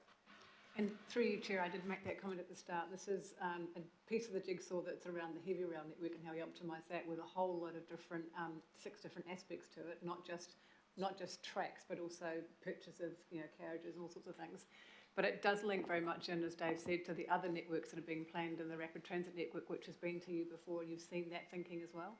And when we bring the joint transport plan together in an integrated way over a 10 and 30-year period, all these pieces start to come together and we start to make choices about what we want to prioritise, where the benefits are going to be and how we pay for it. So it's a critical jigsaw piece, but it's not the only solution. Yeah, just to follow up, thank you, Chair, just a quick one. I wasn't talking about the existing rail line to Kumeu, so I just wanted to make that clear. And really, I just want an assurance that you're working with the North West Rapid Transit team, that currently they haven't made a decision on modes. So, looks like it's probably going to be bus at least at first, but just keep on talking would be all I'd suggest. Thanks. Oh, you raised one other question. I doubt very much whether the grade of the Northern Busway would be appropriate for heavy rail. I'm pretty sure it wouldn't be. Okay, Councillor Hills. Thanks, Chair. Just on the because this comes up all the time, the heavy rail versus light rail, the spur from Puanui to the airport. I thought that had been settled actually under the last government, 2017, between the airport, Kiwi Rail, Waka Kotahi, Simon Bridges at the time, and Auckland Council, that actually the spur from the airport was too complicated and also would affect the whole point of the city rail link. So that's why a different mode and a different route covering suburbs that didn't exist. So that was under the 2017 before. So isn't that the current, could I just understand the current position of all the agencies? I thought was that at some point the mode and the thing would be different. And on top of the fact, does someone want to tell me how long it takes to get from the bus from the Puanui station to the airport at the moment? That was the whole point of that. Took me about 7 minutes this morning. Through you, Chair, the work we're doing on airport to Botany is the primary corridor from the airport through in that space. So, and that is that's underway at the moment on part of it in terms of designation. But that's the key link between the airport right up to Botany. That's part of the airport plan as well. Yeah. But the heavy rail spur from Puhanui, that's been long ruled out, hasn't it? From Manukau, sorry. That's the experience in Australia. You can't have heavy rail to any airport. Okay, Labour's been ruled out. Well, sorry, we've got questions here. Sorry, Chair, I didn't yell over anyone else's questions. I just want to understand, my understanding in 2017, all the agencies, this was before Labour came up with that had agreed. This is why it's not part of your plan to have a heavy rail spur. I don't know whether the exact history of 2017, but when we looked at this plan for this thing, we could see no sensible purpose for heavy rail to the airport within the 30-year. And as far as I'm aware, the thinking has been, as Jenny said, it's some form of enhanced busway between the airport and Botany as opposed to just between Puanui. Right, okay. Councillor Ferry. Thank you. Sorry, I just need to find my note. Great. So a completely different part of the 30-year plan. I'm really interested in what we're going to do about level crossings. This is a big coming issue. So, and I see there it's in the 6 proposed investment areas, it's also in Kiwi Rail's infrastructure investment focus areas, but we still haven't assured around funding. One of the issues that's coming up is obviously we had that 220 million in ATAP that was supposed to do all the Southern Line crossings, but it's now only going to do Takaninis, and the sort of scope creep, the budget on that has blown out quite considerably. This is obviously something that's, I mean, it is going to cost a lot of money, I don't doubt that, but we've got something like 1,000% increase in a relatively short period of time on those Takanini ones. How can we how are we going to move forward on this? Because we absolutely have to. It's integral to making sure that we get the most value out of the City Rail link, that we can move people, both the people who are going on the train line, but also the people who need to cross the train lines. So look, in the plan itself, Councillor, we'd allocated circa $3 billion for the level crossing removal throughout Auckland, which is a mixture of closure, and that was presented, the general concepts were presented there. Some of these things are relatively simple, and some, like Morningside, St Jude's Road's another one, and one of the Takanini ones, I forget, I visited at Christmas, impact dramatically on a lot of the businesses around there. Our Kiwi Rail's view, which may differ a little bit from that of AT, is that this can only be dealt with by some form of independent agency, which is the Melbourne and Other solution, is the way to do that. Now, whether that's an AT sub-agency or something like that, I don't know. It's a transport and urban problem. The rail issue is possibly the lesser of the things you're trying to solve. So it's not a very satisfactory answer, I know, but I'm of the view that in 30 years' time, you cannot have road and rail mixed in Auckland. Through you, Chair, our Chair mused on this issue at our own board meeting as well, and really kind of identified the traditional view that rail's always kind of ploughed through and gone through, and it's up to the roading to kind of work its way across and pay for it. But in a modern kind of society, we can't really go with that view anymore. It's got to be much more of an integrated conversation, and we've got to have a conversation about who pays. So that's something we will have to pick up with the new government about how that works. But it is we need to change our thinking really about how these two interface with each other, and the board's definitely aware of that. Just a follow-up, I think we have a workshop, perhaps, is it coming up specifically on level crossings, or is it on this plan? Maybe, yeah? Yeah, I guess just a heads up that we need to have a lot more data, and I'm really interested in that Melbourne example, that idea that these are, yes, this is a transport issue, but actually, as with the City Rail link stations and things, there's an urban uplift opportunity here as well, if we get these right. New open spaces, Absolutely. all sorts of things. That has been the Melbourne experience. Yeah, great. That if done properly, you get an urban development outcome. We'll bring in Barry Potter. Yeah, just to comment, look, we had some information provided on level crossings, and there is a workshop planned for level crossings, so we have a good debate and good discussion and really understand how that process works. That's coming. Councillor Newman online, are you there? Yes, I am. To a certain extent, Julie's question and your answers given some useful insight, but I mean, we can't just be picking up the cost of the level of the grade separation just because of cost blow up. But can I just ask two quick questions, if I may, on a point of process? Is this presentation, is this informing the Kiwi Rail's prepared briefing to the incoming minister?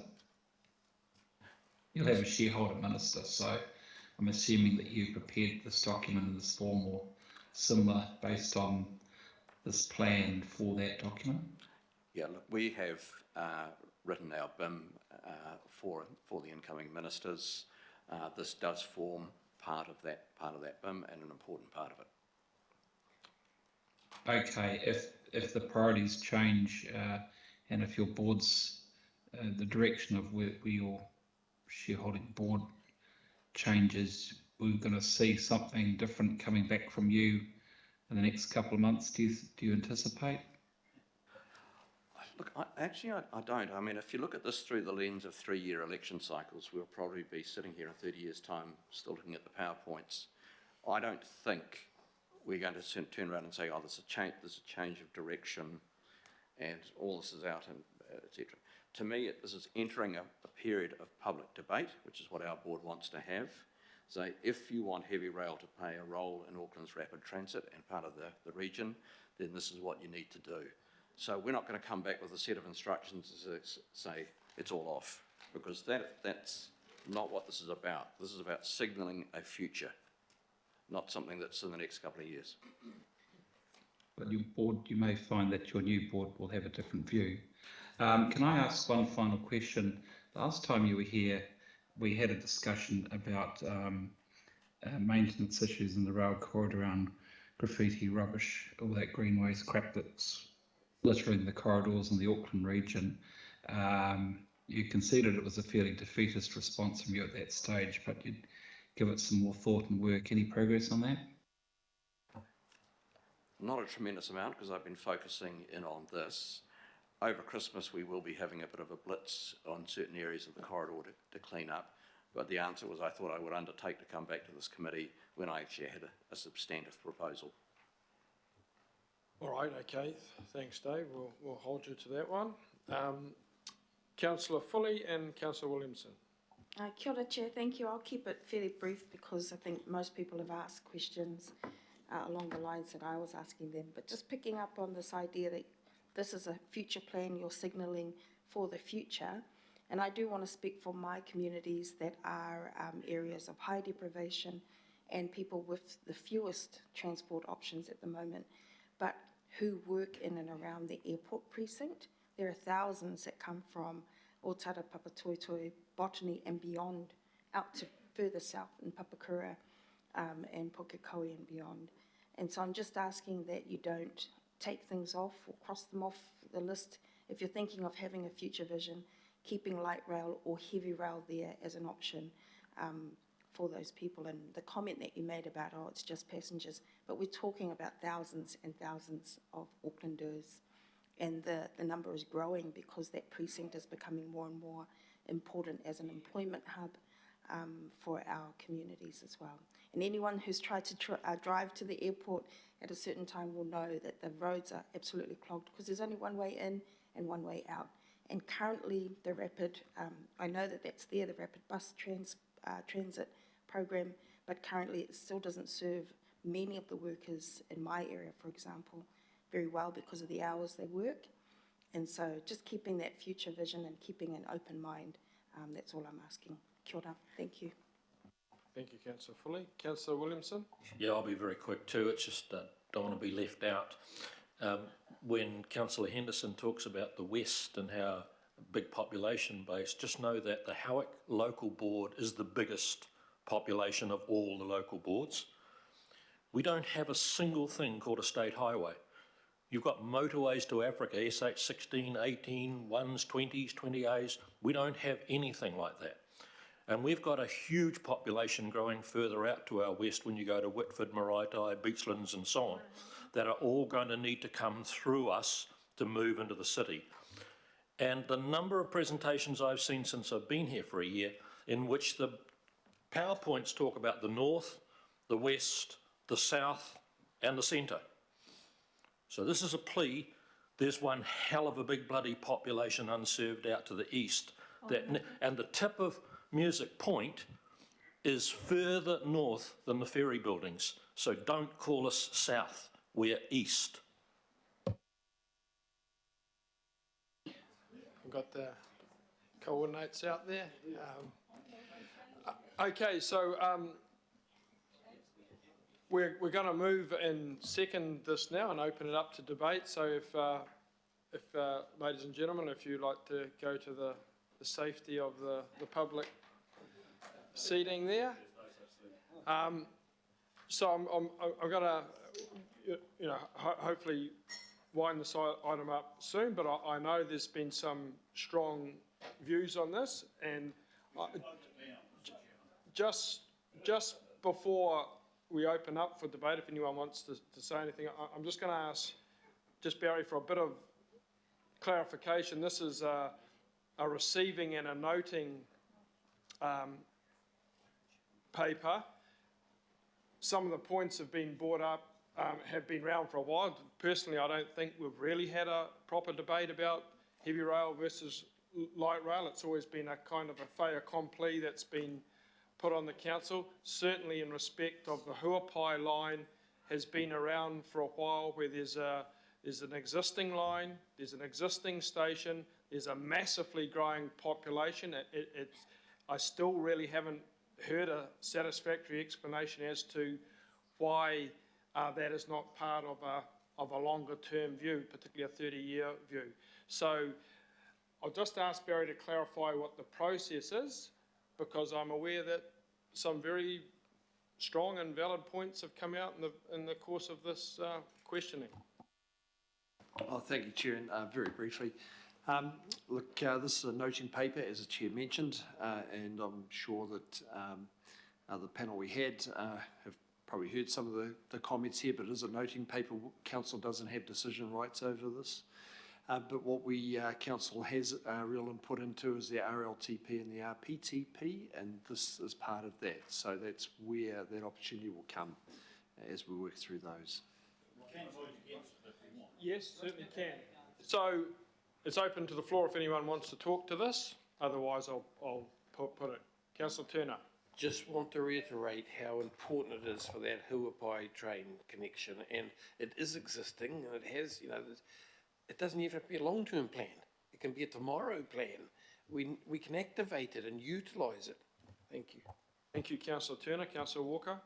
I just want to endorse the comment that Councillor Turner made, and to make the observation that you've got battery technology that can be retrofitted now, so you're not dependent on full electrification, and that should happen soon. And also endorsing the comments that Councillor Lee has made around heavy rail to the airport. I would like to see some more information around that. Light rail, I'd suggest, is dead now. And that's a considerable saving, maybe $30–40 billion.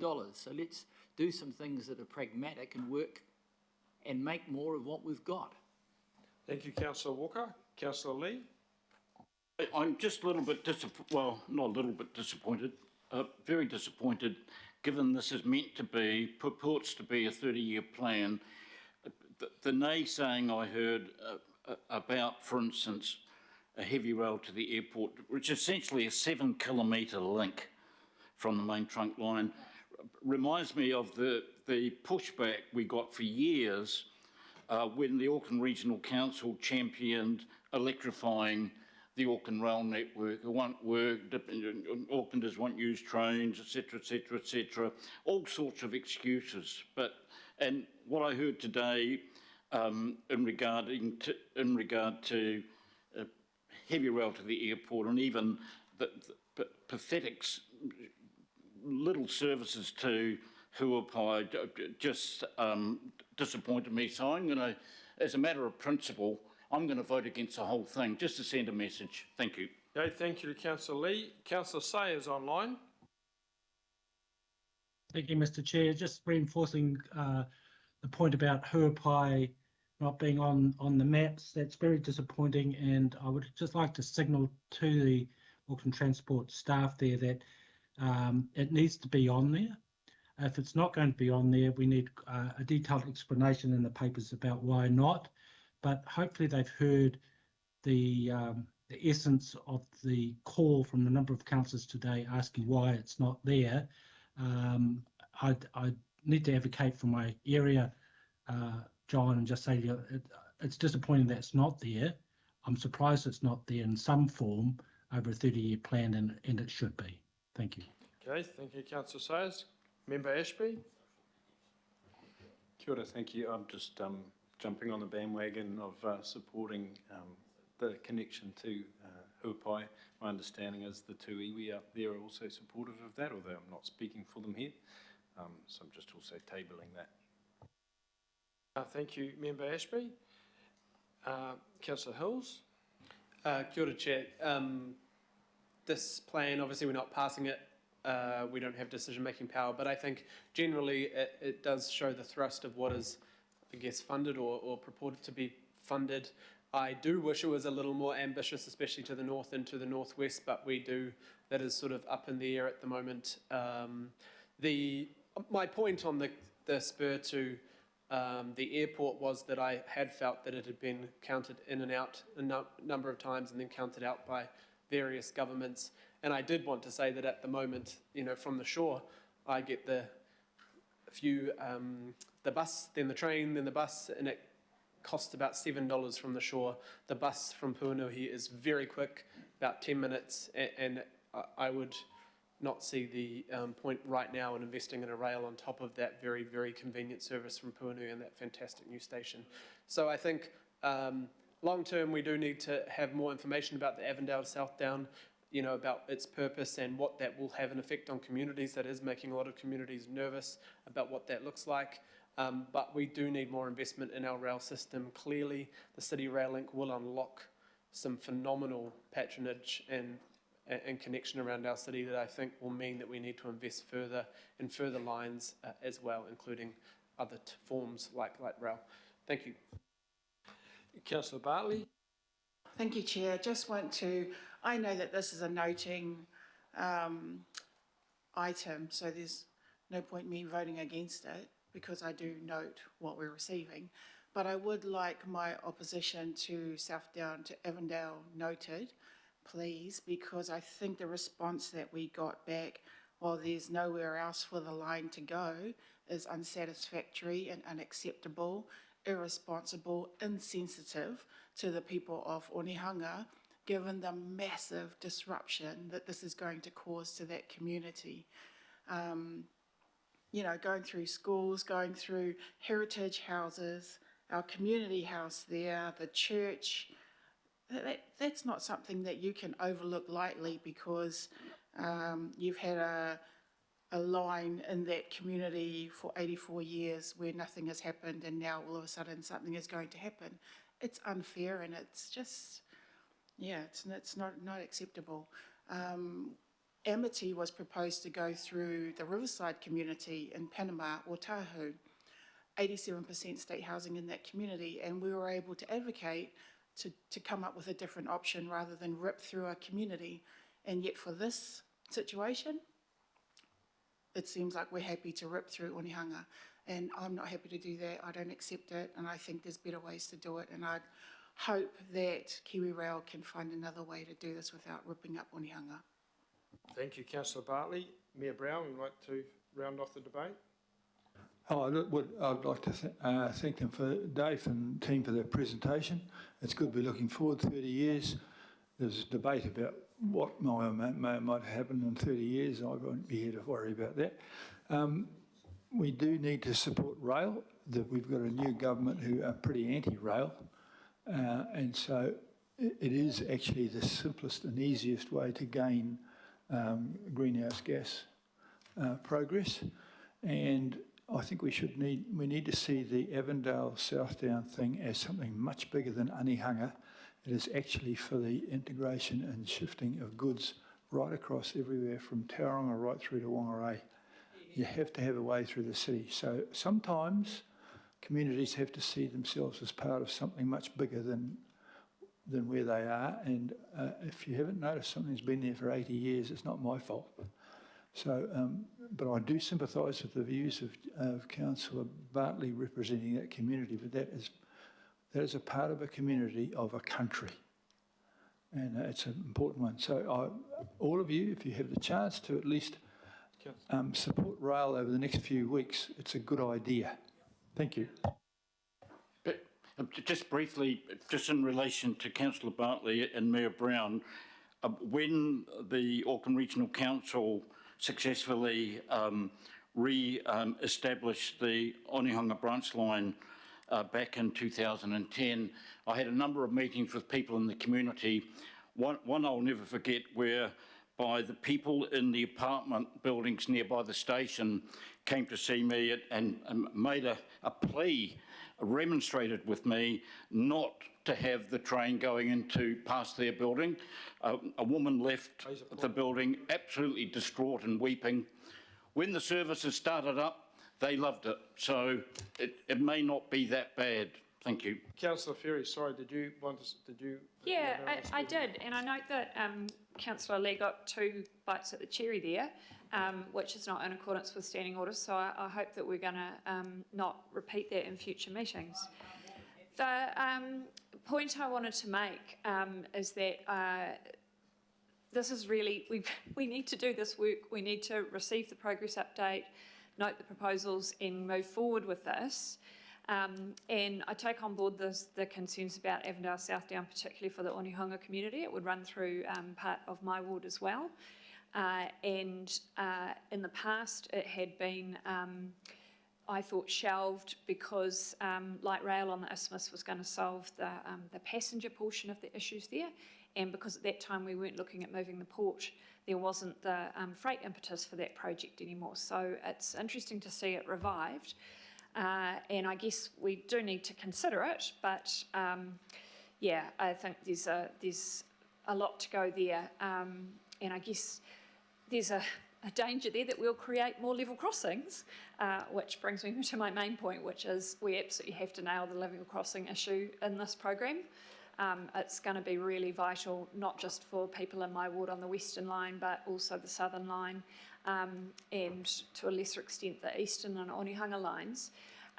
But we have to also make sure that we're future-proofing, that if we do Avondale South Down, we're not creating future level crossing problems there as well, because it carves up communities. It means they can't access a local school or whatever just because they can't cross a rail line anymore. And, you know, the point that was made about rail just being able to drive through and nobody else really mattering, that has absolutely changed and has changed in many cities overseas, and we have to catch up. So I will be supporting this and looking forward to how we progress the level crossing issue in particular. Thank you. Councillor Henderson. Thank you, Chair.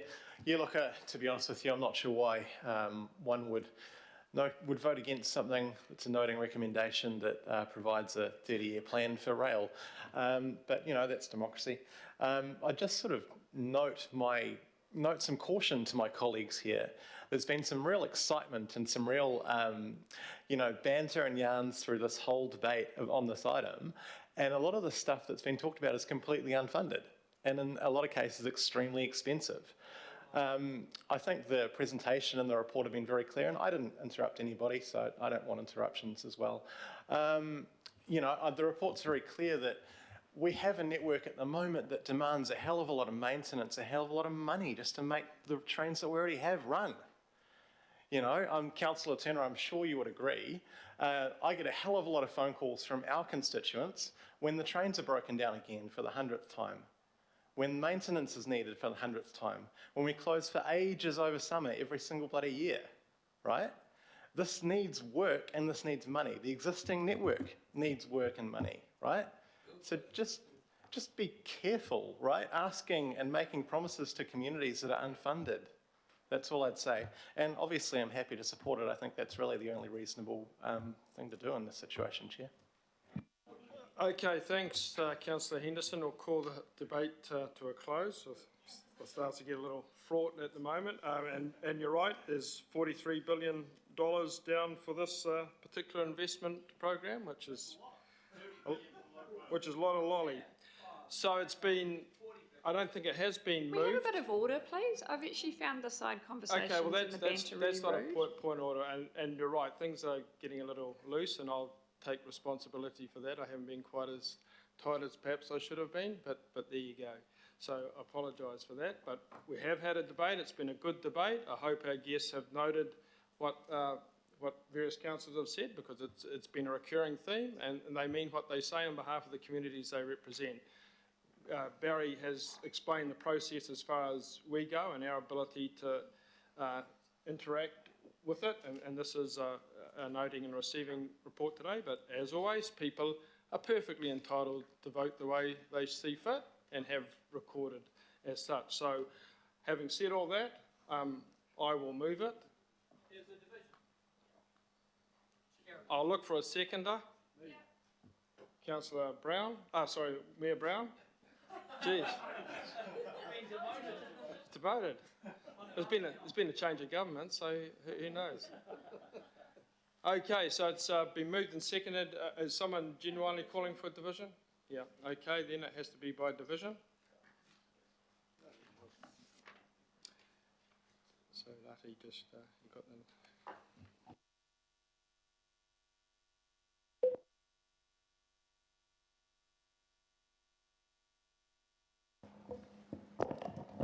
Councillor Baker. Oh, I'm in support of noting it. Councillor Bartley. I support noting it, but also I'm still okay to record my opposition to South Down Avondale. Thank you. Mayor Brown. Yes. IMSB member Ashby. Aye. Councillor Dalton. Councillor Darby. 4. Councillor Ferry. 4. Councillor Filipina. Aye. Councillor Fletcher. Councillor Foley. Aye. Councillor Henderson. 4. Councillor Hills. 4, thank you. Councillor Lee. No. Councillor Leone. Not present. Councillor Newman. Noting. I am member Renata. Aye. Councillor Sayers. Against. Councillor Stewart. Councillor Turner. No huapai, against. Councillor Walker. Against. Councillor Williamson. And Chair. 4. So what's the result there, Nata? That's carried. Okay, it's been carried. And on that note, we conclude today's meeting. Thank you for your attendance. Enjoy your weekend. Thank you. Well done, Councillor. Is that North Harbour way? Terrible. No one knows what it is. We're around.